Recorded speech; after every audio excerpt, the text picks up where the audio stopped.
ৰাজ্যত ইতিমধ্যে UCC গৃহীত হৈছে আৰু বহুবিবাহ বা যি 3 তালাক এইসমূহ বিষয়ৰ সন্দৰ্ভত কঠোৰ হৈছে চৰকাৰ আৰু এই ক্ষেত্ৰত বিভিন্ন সময়ত বহু দাবী উত্থাপিত হৈ আহিছে যে যি UCC বা 3 তালাক বিৰোধী যি নীতি সেয়া মুছলমান বিৰোধী। কিন্তু আমাৰ লগত কেইগৰাকীমান ইছলাম ধৰ্মাৱলম্বী মহিলা আছে যিসকল এইসমূহ যি বহুবিবাহ বা 3 তালাকৰ ভুক্তভোগী আৰু তেওঁলোকে কিন্তু চৰকাৰৰ এই পদক্ষেপক সমৰ্থন কৰিছে। আমাৰ লগত বিশিষ্ট অধিবক্তা চাহিবা আহমেদ বাইদেউ আছে। বাইদেউ আপোনাৰ পৰা জানিব চেষ্টা কৰিম। এয়া যুঁজ আজিৰ যুঁজ নহয়, চৰকাৰে আইন পাছ কৰিছে। আমি তেতিয়া মই এতিয়া বৰ্তমান এডভোকেট, লগতে ইণ্টাৰনেশ্যনেল হিউমেন ৰাইটছ প্ৰটেকশ্যন কাউন্সিলৰ এডভাইজাৰ হয়, এক্সিকিউটিভ ছেক্ৰেটাৰীও হয়। গতিকে এইটো যুঁজ আমাৰ 14 চনৰ পৰাই মই যুঁজি আছিলোঁ। তেতিয়া মই অকলশৰীয়া আছিলোঁ। যেতিয়া চৰকাৰ আহিলে, তেওঁলোকে যেতিয়া ষ্টাৰ্ট কৰিলে, তেতিয়া আমাৰ মন ভাল লাগিলে কি চৰকাৰে কিবা এটা কৰিব, আৰু চৰকাৰে কৰিছেও। এতিয়া এই ৰুনা ৰিজবিৰ এই কেছটোত হাজবেণ্ড টিচাৰ, এজন টিচাৰে লিগেলি ডিভৰ্চ নিদিয়াকৈ তেওঁ দ্বিতীয় বিবাহ কৰিছে, বহু বিবাহত পৰিছে। এই লৈ বহুত যুঁজ বাগৰ হ'ল।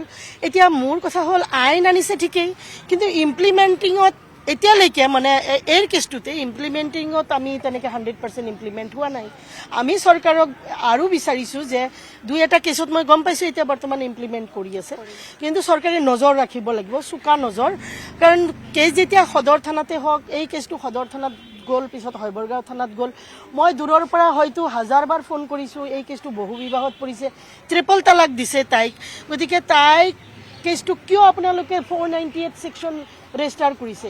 মই ডিষ্ট্ৰিক্ট জাজত আহি অবজেকশ্যনো দিছোঁ যে এই কেছটোত আপোনালোকে বেইল নিদিব, কাৰণ this is non bailable. 498A ছেকশ্যনটো বৰ্তমান বেইলেবল কৰিছে, নটিচেবল কৰিছে। যেতিয়া দেখিছে যে গ্ৰিভিয়াছ ইনজুৰি বা তেনেকুৱা কিবা হ'লে মানে তেওঁলোকে এৰেষ্ট কৰে। এই সুযোগতে এই 498 ছেকশ্যনটো আগতে নন বেইলেবল আছিল, এতিয়া বেইলেবল কৰাৰ কাৰণে পুলিচ প্ৰশাসনে ইয়াৰ মিছ ইউজ কৰে। মানে অপজিট পাৰ্টিয়ে পইচা দি দিয়ে। মানে যেতিয়া টিচাৰ এজনে নিজৰ জান বচাবৰ কাৰণে 1 লাখ 2 লাখটো অফাৰ দিবই, কিন্তু তাই ভুক্তভোগী মহিলা, তাই কিমান দিব? তাইতো কেছ চলাবলৈ অসহায়।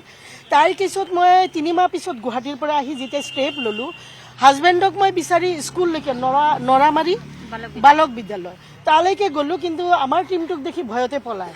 এতিয়া আমি মিডিয়াৰ যোগেদি ক'ব বিচাৰিছোঁ, এটলিষ্ট বৰ্তমান ৰুনা ৰিজবি তাৰ কেছটো CMA চাব লাগে।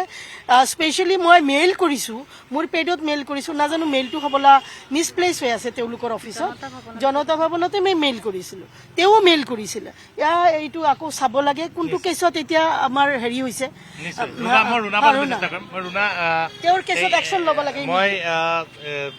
আজি পৰা 2 দিন পূৰ্বে মুখ্যমন্ত্ৰীগৰাকীয়ে এগৰাকী আৰক্ষীৰ পত্নীয়ে গৈ পেলাই তেওঁক অভিযোগ দিছিলে আৰু লগে লগে তেওঁক এৰেষ্ট কৰিবলৈ মুখ্যমন্ত্ৰীগৰাকীয়ে নিৰ্দেশ দিছে।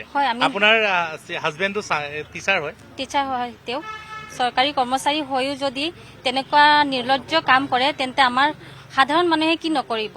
আজি মই যুঁজি আছোঁ, 3 বছৰ ধৰি যুঁজি আছোঁ, কিন্তু মই একো ন্যায় নাই পোৱা।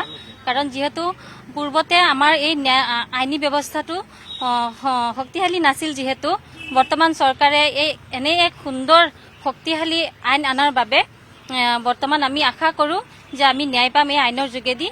সেয়েহে বৰ্তমান কিন্তু আপোনালোকৰ ইছলাম ধৰ্মাৱলম্বী বা বিভিন্ন ৰাজনৈতিক দলে কৈছে যে UCC বা বহুবিবাহ যি বন্ধ কৰিছে এয়া ইছলাম বিৰোধী। আপুনি এগৰাকী ইছলাম ধৰ্মাৱলম্বী মহিলা, আপুনি ছাপোৰ্ট কৰে নকৰে? হয়, মই ছাপোৰ্ট কৰিছোঁ, একদম সম্পূৰ্ণ মই ছাপোৰ্ট কৰিছোঁ। চৰকাৰৰ এই পদক্ষেপত মই আদৰণি জনাইছোঁ। সেইমতে নকৰে, এনে ধৰ্মৰ নাম লৈ পেলাই এনেই মিছ ইউজ কৰি আছে। আমাৰ এইখিনি কিছুমান প্ৰভিজন আছে, সমান চকুৰে চাব পাৰে, কণ্ডিশ্যন আছে, সেই কণ্ডিশ্যন ফ'ল' নকৰে। যিটো কোৰাণত আছে, চূড়া নিচাত আছে, আমাৰ লগত তেওঁলোকৰ ডিবেট হ'ব লাগে।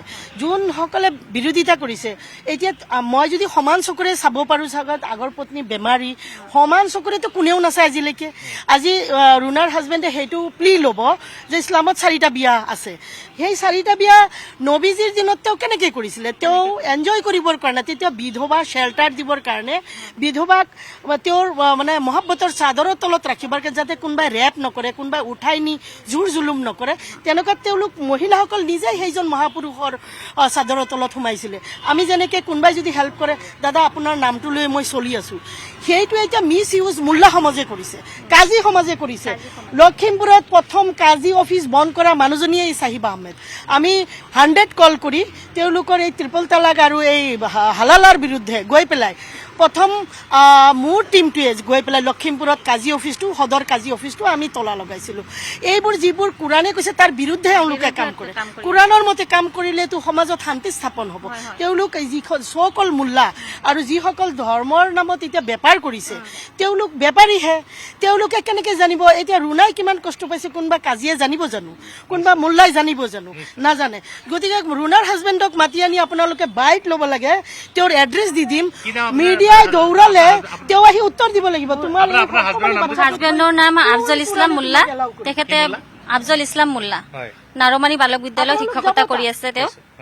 তেওঁ বৰ্তমান দ্বিতীয় বিবাহ কৰি খুব সুন্দৰকে মুকলি আকাশৰ তলত ধুনীয়াকে তেওঁ জীৱন যাপন কৰি আছে ভাড়া ৰুমতে। আফতাব হুছেইন মোল্লা, আফজল ইছলাম মোল্লা। আফজল ইছলাম। মই এটা কথা কৈছো যে আফজল ইছলাম মোল্লা নামৰ এগৰাকী, তেওঁৰ যিগৰাকী স্বামী, তেওঁ কোনো ধৰণৰ ডিভোৰ্চ নিদিয়াকৈ তেওঁ বিবাহ বিচ্ছেদ নকৰাকৈ তেওঁ আৰু এগৰাকী মহিলাৰ সৈতে বিবাহত আবদ্ধ হৈছে। ৰুণাৰ এটি সন্তান আছে, পুত্ৰ সন্তান আছে। আৰু তেওঁ মই দেখুৱাইছোঁ এইসকল ইছলাম ধৰ্মাৱলম্বী মহিলাই কিন্তু চৰকাৰৰ যি ইউচিচিক ছাপোৰ্ট কৰিছে, সমৰ্থন কৰিছে। আৰু লগতে পুনৰ কৈছোঁ যে তেওঁলোকে কৈছে যে ধৰ্মীয় যি তেওঁলোকে দোহাই দি পেলাই অনিয়ম সংঘটিত কৰি আছে, আৰু ইয়াক কোনো ধৰণৰ ইছলাম ধৰ্মত নাই, কোৰাণত নাই। ইয়াক অপপ্ৰচাৰ কৰা হৈছে, অপব্যাখ্যা কৰা হৈছে, আৰু এইদৰে মহিলাক যি নিৰ্যাতন কৰা হৈছে বুলি তেওঁলোকে কৈছে।